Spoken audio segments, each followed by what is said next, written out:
Assalamualaikum warahmatullahi wabarakatuh. Waalaikumsalam warahmatullahi wabarakatuh. Sahabat, selamat berjumpa kembali di channel Analisa Stroke. Analisa yang berbasis pada pengalaman saya sembuh dan pulih stroke. Dan juga berbasis pada pengalaman orang lain. Pengalaman orang lain adalah sangat penting karena kita tidak perlu mengalaminya sendiri. Tapi dengan belajar dari pengalaman orang lain malah lebih bagus lagi informasinya. Nah, kita sekarang kembali lagi bersama Mas Suhadi. Mas Suhadi ini adalah seorang aktivis stroke dan juga seorang motivator pulih stroke. Assalamualaikum Mas Suhadi. Waalaikumsalam Bapak. Luar biasa. Ya. Ketemu lagi. Kita ketemu lagi. Iya. Ini apa nih kira-kira yang kita mau angkat temanya ya, yang bisa bermanfaat untuk sahabat-sahabat di luar sana. Iya, sahabat semuanya semangat pulih dan kita selalu memberikan inspirasi dan edukasi bersama dengan Pak Komarudin yang GL Pro. Apa GL Pro? Adalah generasi lansia produktif. Nah, kita hari ini akan berbincang masalah nih Pak, fisioterapi. Oh iya. Fisioterapi memang menarik ini Mas. Karena begini, saya beberapa kali ketemu teman yang dalam periode pasca stroke seperti saya kita, itu saya tanya, apakah sudah ke fisioterapi? Wah, ngapain katanya? Nggak sembuh katanya. Gitu, percuma. Ini juga yang menyebabkan mungkin menarik apabila kita tanyakan kepada Mas Suhadi. Saya sendiri ya sahabat ya. Saya dulu ketika di awal stroke, itu kan kondisi ekonomi saya tidak baik-baik saja. Yeah. Jadi saya tidak memiliki akses ke fisioterapi karena kemampuan ekonomi dan pengetahuan.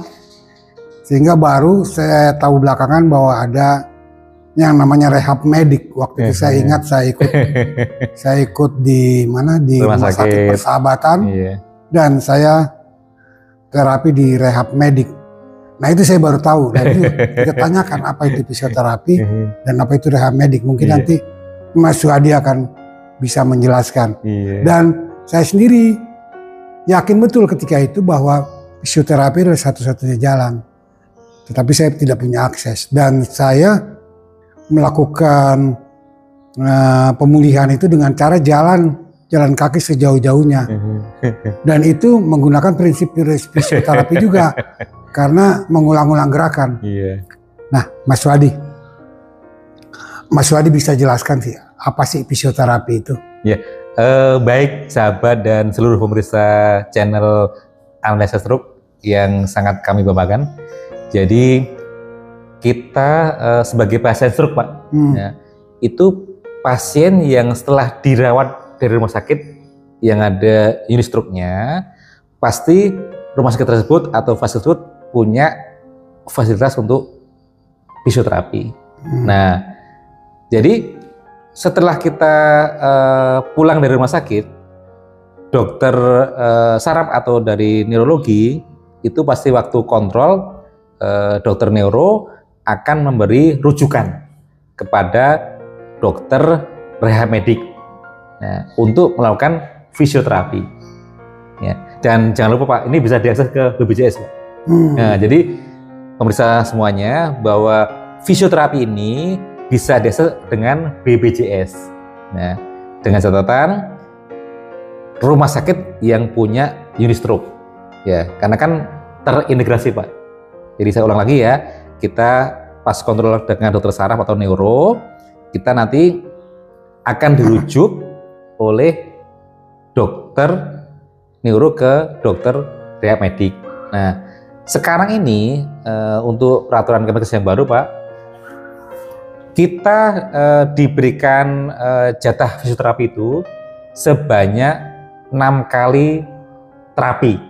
6 kali pertemuan? Iya, 6 kali pertemuan terapi. Jadi itu BPJS? BPJS, 6 kali. Artinya begini, setelah kita mendapatkan rehab medik ya, ke dokter rehab medik, itu kita dapat 6 kali itu pertemuan pertama dengan rehab medik plus fisioterapi. Terus kedua murni fisioterapi. ketiga fisioterapi lagi, keempat fisioterapi lagi, kelima fisioterapi lagi, yang keenam lagi itu fisioterapi plus dengan dokter medik. Nah, 6 kali ini nanti bisa diperpanjang. Ya, jadi Pak Komar nih, pasien stroke nih, wah, nggak mungkin dong 6 kali langsung bisa pulih. Jadi yang sudah sering kita sampaikan bahwa golden period pemulihan adalah di 6 bulan pertama pasca stroke, Pak. 6 Jadi, bulan. Pasca stroke, ketika kita pulang dari rumah sakit, itu 6 bulan ya? 6 bulan tuh harus kita Periode emas ya? periode emasnya untuk pemulihan. Harus fokus ya? Harus fokus sampai nanti di 6 bulan kedua atau di setahun. Seperti yang pernah Pak Komar sampaikan bahwa ibaratnya pandai besi itu masih bisa dibentuk, masih diolah ya? diolah, Bisa diolah ya? diolah itu 6 bulan pertama. 6 bulan Nah pertama. ini fisioterapi akan memfasilitasi Ya, untuk kita bisa mencapai golden period itu ya? betul, betul. Periode emas untuk pemulihan di 6 Iya, bulan pertama. Betul, Bapak. Jadi tadi kata Mas Wadi 6 kali pertemuan ya? Iya. Ini dimanfaatkan. Bagaimana cara memanfaatkannya? Ya, jadi setelah tadi 6 kali pertemuan, sahabat semuanya yang terutama untuk ini caregiver Pak, keluarga juga harus tahu nih biar biar nanti juga kemungkinan kan terdampak stroke, mungkin ada yang terdampaknya ingatan atau terdampak ke bicara, kan susah ngomong nih. Nah, nanti di 6 bulan pertama nanti itu kan kita tadi di bulan pertama kita udah dapat 6 kali pertemuan nih. 6 kali pertemuan. Nah, 6 kali pertemuan ini bagaimana memanfaatkannya? Ya, jadi kita selalu di 6 pertemuan pertama tuh nanti ada evaluasi dari dokter medik. Jadi yang pertama coba yang dari yang pertama dulu Mas. Ya, pertama kan kita udah dapat ketemu dokter medik. Yang pertama ya. Pertama, terus nanti sampai ke 6 kali pertemuan ketemu di evaluasi. Nah ini sudah ada perubahan belum nih? Perkembangannya apa nih? Nah, selama 6 kali pertemuan. Iya. Jadi pertemuan pertama, kedua, ketiga, keempat, kelima, keenam dievaluasi. Betul. Dievaluasi ada perkembangan atau tidak. Bisa diperpanjang? Sangat bisa Pak. Sangat bisa Nah diperpanjang. ini yang kadang-kadang teman-teman, sama aja nggak ada perubahan. Ingat, kita fisioterapi itu ada exercise atau ada latihannya. Kalau bahasa Bapak selalu ngomong, dilatih jurus. Ini sahabat semuanya pas waktu fisio melakukan nggak latihan mandiri di rumah? Jadi yang terjadi memang sahabat-sahabat itu kebanyakan fisioterapi itu seolah-olah pengobatan yang bisa sembuh gitu ya. Datang kemudian pulang, seminggu kemudian balik lagi, tapi di rumah nggak ngapa-ngapain. Padahal harusnya fisioterapi yang latihan itu betul sebagai jurus ya. Iya. Dilatih, dipelajari, diulang di rumah. Betul, Bapak. Diulang-ulang. Betul. Baru nanti ada perkembangannya, datang lagi, kemudian dievaluasi, balik lagi dievaluasi gitu. Betul. Jadi kalau bahasa dokter hemat itu ada next level, naik kelas. Nah, contohnya nih, kemarin tangannya masih spastik, kaku. Terus setelah 6 kali pertemuan karena individu ini rajin, tangannya sudah fleksibel nih. Ini contoh yang rajin ya, fleksibel. Pasti nanti dari fleksibel akan dilatih lagi nanti untuk entah itu rotasi atau lanjut beban, Pak. Beban terukur ya, artinya kan melatih beban terukur. Nah, terus berikutnya nanti kalau udah beban terukur, pasti nanti power nih. Power itu tenaga, Pak. Yang dia kan, waduh kok masih lemes, nanti akan dilatih untuk stimulan power. Apa nih? Mendorong, menarik gitu ya. Terus kalau udah power nanti meningkat ke speed, kecepatan. Misalkan saya narik tali nih berapa resistennya. Nanti terus berapa sih durasi detiknya? Jalan kaki nih. Ya, sekarang udah jalannya dulu masih lenggak-lenggok, masih belum pas. Sekarang jalannya dikasih menit detik kan sekian. Nah, itulah kalau teman-teman atau sahabat tukes yang rajin pasti ada peningkatannya, Pak. Jadi di rumah diulang-ulang. Iya, diulang. Diulang seminggu atau 2 minggu balik lagi, ada perkembangan. Betul. Kemudian meningkat levelnya. Betul. Gitu. Ya, terus yang perlu disadari Bapak, karena kan anggapannya teman-teman, Pak, saya di rumah sakit datang cuma dikasih hangat-hangat, dipanasin, disinar. Terus saya cuma di stimulan strom atau namanya TENS itu, di strom digeter ini. Itu baru pra, Pak. Itu baru pra, baru pra fisioterapi. Ya, kalau bukan sudah, fisioterapi sesungguhnya. Kalau fisioterapi komplit itu sesudah dia diberikan kayak bahasanya tuh pemanasan dulu, warming up dulu kalau olahraga ya, kita warming up dulu, baru mereka dikasih latihan. Nah itu latihan itulah jurus. Gerakannya itu Pak. Gerakannya jurus yang harus kita ulang di rumah. Ya misalkan aku belum bisa tangannya belum bisa lurus, oh ini latihannya gini ya, nanti latihannya harus arah ke melawan spastiknya. Iya gitu. Ya. Oh tangan dan kakinya masih kaku nih, oh nanti ada latihan namanya stretching. Itu yang harus diulang lagi di rumah. Jadi pasien stroke harus punya inisiatif bertanya ya. Betul. Ini kenapa kok saya cuma sampai dipanasin aja, belum ada latihan gitu ya? Ya itu harus sebagai hak pasien Pak, kita punya hak pasien untuk bertanya dan mendapatkan informasi atau bentuk layanan yang maksimal sesuai dengan kita undang-undang kesehatan. Gitu, jangan sampai dipanasin dia pikir udah ini pengobatan gitu ya. Udah pulang gitu ya. Makanya dia bilang, oh saya nggak berubah katanya ya dipanas. Jadi harus ditagih. Ya ditagih. Karena ini satu paketnya belum selesai. Ya betul. Dan itu ya kayak saya nih, saya udah usia stroke saya udah 5 tahun, 8 bulan, 26 hari. Saya masih kontrol dokter, masih ke rehab medik untuk update Pak. Update motorik sama power. Karena kan kita pasca stroke tuh pasti ada gejala sisa yang terdapat di tubuh kita, baik itu secara motorik maupun secara yang kita metaboliknya. Jadi saya juga masih tanya ke dokter medik, dok, ini apa yang menjadi saran untuk maintenance untuk perawatan nih? Ya, itu bahasa kita kan maintenance. Tapi kalau yang tadi yang kita sampaikan di awal kan pemulihan maksimal di golden bird pemulihan. Kalau udah di atas 4 atau 5 tahun itu udah maintenance Pak. Maintenance, jangan sampai tadi amit-amit, jangan sampai mampir lagi. Serangan stroke lagi. Terus kemudian juga faktor usia juga Pak. Jadi kan usia itu kan mau nggak mau secara alamiah Pak ya. Kita kan walaupun tidak stroke atau kan kita udah punya secara alamiah bisa menua nih. Tapi pilihan nih menua dengan sehat dan sejahtera. Menua dengan ditemani penyakit atau iya kan pilihan gitu. Gitu yang harus teman-teman pahami bahwa kita tetap bisa menua tapi harus bermakna nih. Harus sehat, jangan ditemani penyakit. Terus Mas, ngomong apa sih itu rehab medik? Pengertiannya dengan fisioterapi? Ya. Banyak tuh yang belum mengerti itu. Ya. Bedanya gitu. Jadi kalau fisioterapi itu adalah bagian dari rehab medik, Pak. Nah, kalau rehab medik itu memang profesi dokter, Pak. Kalau fisioterapi bisa profesi yang setingkat seperti praktisi lah.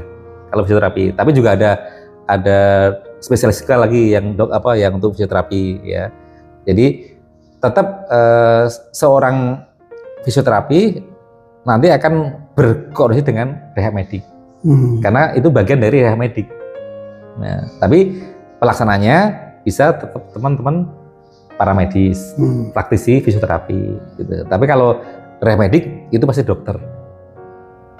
Ya, karena secara keilmuan maupun tingkat profesinya berbeda. Beda ya. Tapi kalau fisioterapi saya ulang lagi bahwa teman-teman kalau nanti fisioterapi harus sering-sering minta exercise atau bentuk latihan yang harus fokusnya apa nih?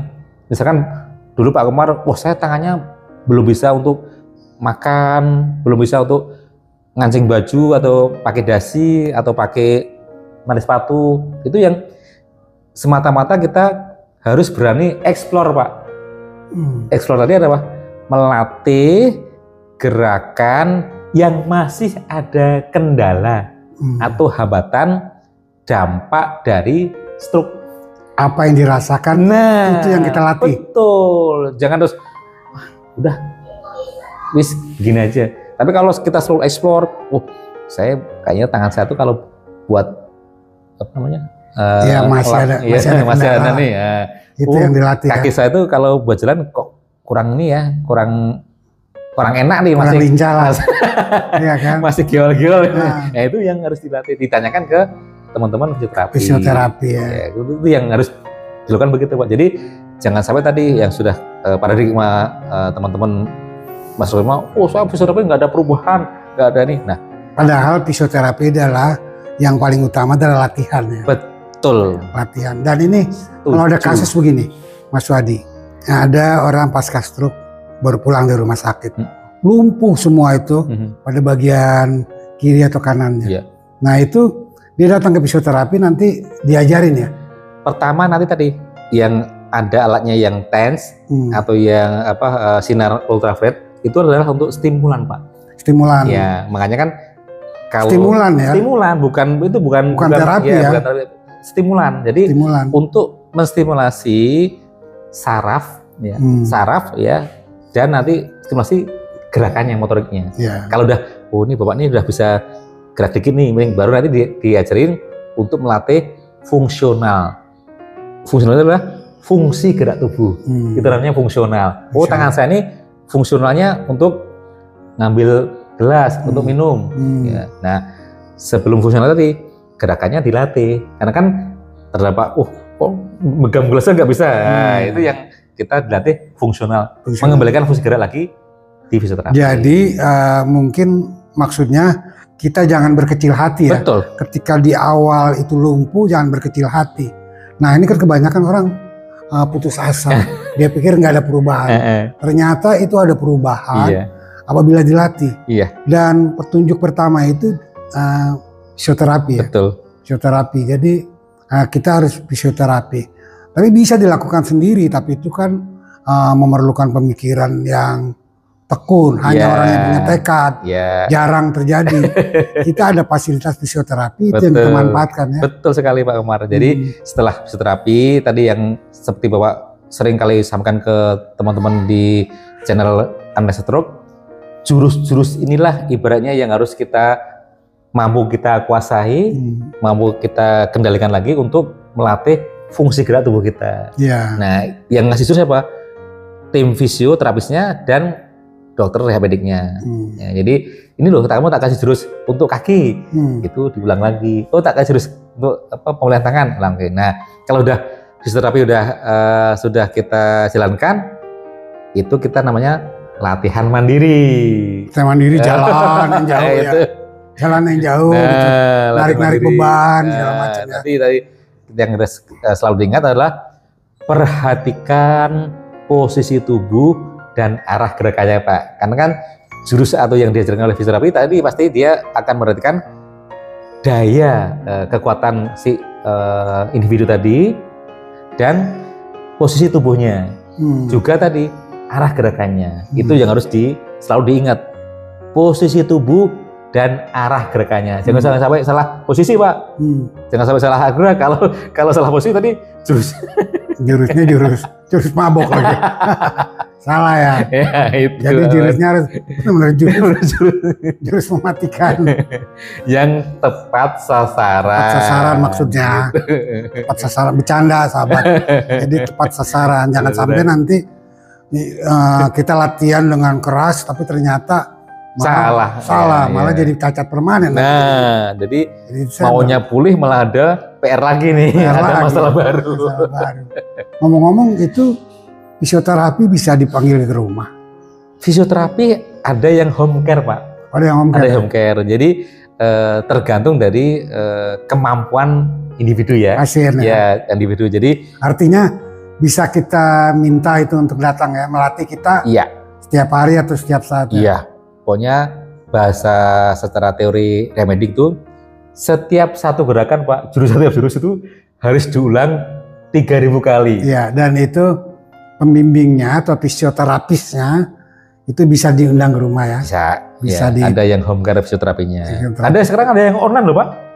Iya ada online, tapi kan tergantung tadi kemauan dan kemauan. Kemauan ya. Artinya walaupun kita bayar orang datang tapi kita nggak ada kemauan sama aja ya. Duit banyak nih, tapi nggak mau nih. Nggak mau, jadi fisioterapi cuma melatih orang, melatih apa sih, kedebong gitu ya. Tidak ada semangat. Ya gitu. Gitu. Oke, saya kira itu bagus sekali informasi ini sahabat. Untuk sahabat yang terutama yang kena stroke di tahap awal ya. Supaya jangan panik.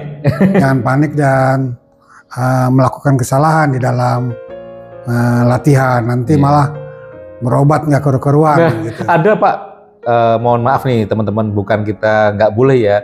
Kita boleh namanya pemulihan komplementer, silahkan. Komplementer ya. Yang harus tepat ya. Jangan harus cerita Bapak, oh ada yang mereka suruh berbaring di atas areng. Oh dia yang disuruh apa namanya pakai ya, ada yang asap, setrika ada gitu. Pakai asap. Ada yang disuruh menginjak batu bata yang dijemur panas sekali itu kan. Ya itu nggak rasional kan. Yeah. Itu memang karang-karangan itu berhasil karena dia pikir dengan menginjak batu bata yang panas saraf akan naik ke atas, tapi kan membahayakan. Membahayakan, apalagi kalau ada yang komplikasi gula itu kan malah merusak saraf. Saraf ya. Jadi komplementer ya. Komplementer yang direkomendasikan oleh Mas Wadi apa aja? Kalau untuk komplementer itu bisa kita, contohnya nih akupuntur. Akupuntur ya. Yeah. Akupuntur katanya itu bisa membangkitkan enzim ya. Betul. Membangunkan enzim. Apalagi Mas? Terus meridian. Meridian itu apa? Meridian itu akupuntur, tapi dia lebih ke jalur energinya. Oh gitu ya. Terus yang berikutnya adalah sport machine. Pijat olahraga itu khusus yang dulu kan kayak olahragawan kan dia punya pijat sendiri nih, teknisnya sendiri, itu bisa dilakukan, tapi tadi bertahap Pak, ada tahapannya. Jadi pasti teman-teman yang kalau dia sudah familiar dengan pasien stroke, area kepala pasti dihindari. Pasti yang akan disentuh nanti tahap awal dari leher ke bawah. Kalau yang itu yang apa? Yang untuk oksigen itu hiperbarik, itu lain lagi. Ya artinya juga itu juga termasuk komplementer. Betul. Ya, pelengkap ya. Betul. Pelengkap ya. Betul. Kemudian olahraga yang bisa menunjang itu apa misalnya? Kalau yang lebih bagus adalah hidroterapi. Hidroterapi itu apa? Ya, terapi di air. Oh, di air. Ya, itu bisa dengan gerak, bisa dengan tadi kita mengapung. Ya, artinya bukan nanti tidak diartikan renang. Renang itu bagian dari hidroterapi. Tapi kalau untuk pasien stroke itu pasti nanti ada bagian gerak dari renang. Contohnya nih, jalan kaki di air ya. Itu terus ongkang-ongkang kaki di pinggir kolam ya. Terus di kamar mandi kita yang besar, tangan kita tempukin air. Itu juga terus hidroterapi. Jadi tepuk itu hidroterapi. Terus kita punya shower, kita duduk membelangnya gini, itu juga bisa terapi. Itu komplementer. Komplementernya gitu. Terus kalau pernapasan, kalau latihan olah pernapasan. Nah, ini yang sangat baik sekali karena kita juga punya berkolaborasi dengan BEP juga Pak ya, yang pernah kita tahu bahwa bioenergi power itu adalah olah nafas dan olah gerak yang bisa membangkitkan energi tubuh kita untuk self health, kesehatan tubuh kita dan membangun kesehatan diri kita. Ya, itu yang teman-teman dengan olah nafas tadi, kita seperti orang ngecas baterai HP Pak. Jadi kalau Bapak dan teman-teman pemirsa seluruh anestesi stroke, kalau sering latihan olah nafas, itu pasti secara physically tubuh kita semakin bugar. Saya punya teman, dia olah nafas ya, saya tidak kasih tahu apa grupnya, tapi kelihatan mukanya seger Mas. Betul. Karena dia latihan pernapasan ya. Betul. Jadi semua itu adalah komplementer, pelengkap ya. Pelengkap. Yang paling utama adalah fisioterapi. Latihan itu sendiri ya. Saya kira kita cukupkan sekian Mas Wadi. bincang-bincang kita kali ini, mudah-mudahan ada manfaatnya. Terima kasih Mas Wadi. Assalamualaikum warahmatullahi wabarakatuh. Waalaikumsalam warahmatullahi wabarakatuh. Selamat ketemu lagi dan semangat sehat pemirsa analisa stroke yang luar biasa.